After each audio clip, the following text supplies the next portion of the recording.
Puji Tuhan dan salam sejahtera bagi kita semua.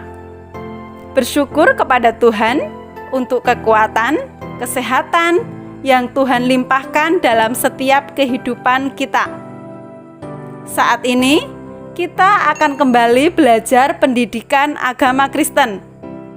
Sebelum memulai KBM hari ini, saya harap semua murid ambil waktu untuk berdoa bersyukur kepada Tuhan terlebih dahulu. Kita mulai pelajaran hari ini. Saat ini kita berada di semester 1 di bab yang ke-7 dengan tema Nilai-nilai Kristiani menjadi pegangan hidupku. Hal pertama, kita akan membahas tentang pengertian nilai Kristiani.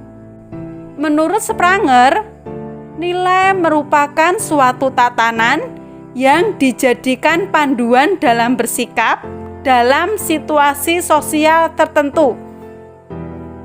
Jadi, nilai itu merupakan hal-hal sebagai berikut. Yang pertama, sesuatu yang diyakini oleh individu untuk menimbang dan memilih alternatif yang diyakini kebenarannya dan mendorong orang untuk mewujudkannya. 2. Produk sosial yang diterima sebagai milik bersama dengan kelompoknya. 3. Sebagai standar konseptual yang relatif stabil dan membimbing individu dalam menentukan tujuan yang ingin dicapai dalam rangka memenuhi kebutuhan psikologisnya.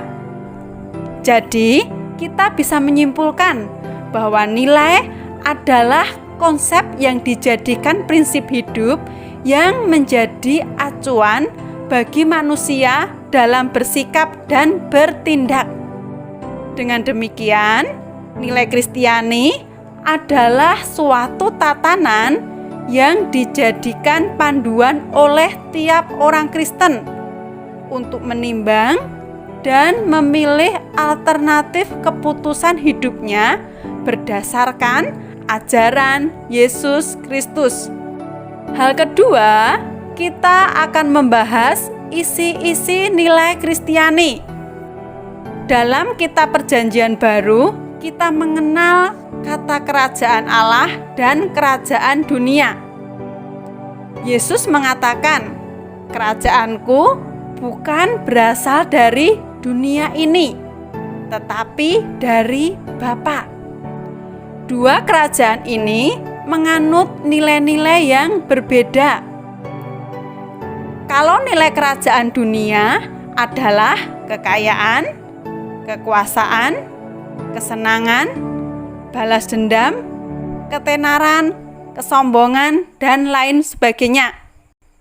Kalau kerajaan Allah adalah kebaikan, kerendahan hati, kejujuran, kemurahan hati, pengendalian diri, pengampunan, dan lain sebagainya.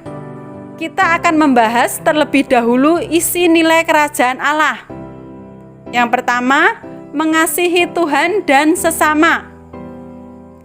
Bentuk mengasihi Tuhan adalah menyembah Tuhan dan melakukan ajarannya. Dan bentuk mengasihi sesama adalah menghargai harkat dan martabat sesama, serta menunjukkan simpati dan empati kepada sesama manusia tanpa kecuali. 2. Rendah hati. Kerendahan hati menggambarkan manusia yang paham siapa dirinya sebagai makhluk ciptaan Allah. Kerendahan hati membuat manusia dapat hidup damai dan harmonis dengan sesama. 3. Jujur. Orang yang jujur adalah orang yang memiliki integritas. 4. Bermoral. Hidup bermoral artinya menjaga tubuh dari percabulan, berani berkata benar, dan membela yang benar. 5. Murah hati. Alkitab mengajarkan pada kita untuk memberi kepada sesama yang kekurangan dan membutuhkan bantuan. 6. Jangan merasa diri paling benar. Tidak ada orang yang sempurna. Kita semua adalah orang berdosa dalam satu atau lain cara. Dalam Roma 3 ayat 23, karena semua orang telah berbuat dosa dan telah kehilangan kemuliaan Allah. Yesus juga memberi contoh, yaitu orang Farisi yang masuk dan berdoa bahwa dia bersyukur karena dia tidak seperti pemungut cukai yang berdosa.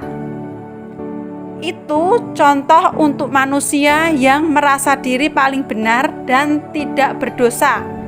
Padahal semua manusia adalah berdosa. 7. Jangan menyimpan dendam. Orang Kristen tidak boleh menyimpan dendam atau kemarahan. Bahkan Yesus katakan, sebelum berdoa, berdamailah dulu dengan sesamamu. 8. Mengampuni orang lain. Salah satu nilai Kristiani yang amat penting yang diajarkan Yesus adalah mengampuni orang lain. Hal ketiga, kita akan membahas penjelasan dari Alkitab. Saya harap semua murid membaca ayat firman Tuhan pada saat ini. Yang pertama, kita akan buka Alkitab kita dalam Matius 5 ayat 3 sampai 10. Jika kita memperhatikan perkataan Tuhan Yesus dalam ayat tersebut, maka kita bisa menyimpulkan bahwa kerajaan surga yang dimaksud dalam ayat ini bukanlah kerajaan surga secara jasmani, melainkan secara rohani. Yang artinya, kerajaan surga menyatakan pemerintahan Allah yang penuh dengan kebenaran, damai sejahtera, dan sukacita. Yang kedua, kita akan buka Alkitab kita dalam Galatia 5 ayat 22 sampai 26. Dalam ayat ini mengajarkan kita bahwa kita adalah milik Kristus. Dan Tuhan menghendaki supaya hidup kita juga senantiasa dipimpin oleh Roh. Dengan kita hidup dipimpin oleh Roh, maka Roh Kudus akan terus bekerja dan menghasilkan buah-buah Roh dalam hidup kita. Apa saja ya buah-buah Roh itu? Buah-buah Roh itu adalah kasih, sukacita, damai sejahtera, kesabaran, kemurahan, kebaikan, kesetiaan, kelemah lembutan, dan penguasaan diri. Puji Tuhan, pelajaran hari ini cukup sampai di sini. Dari pelajaran hari ini, kita bisa mengambil beberapa kesimpulan. Yang pertama, orang yang percaya kepada Yesus Kristus adalah warga kerajaan surga. Yang kedua, sebagai warga kerajaan surga, kita harus hidup sesuai dengan nilai-nilai Kristiani yang ditentukan Alkitab. Terima kasih sudah mengikuti pelajaran hari ini. Setelah selesai belajar hari ini, saya harap semua murid ambil waktu untuk kembali berdoa bersyukur kepada Tuhan. Tetap semangat belajar, salam sehat, dan Tuhan Yesus memberkati.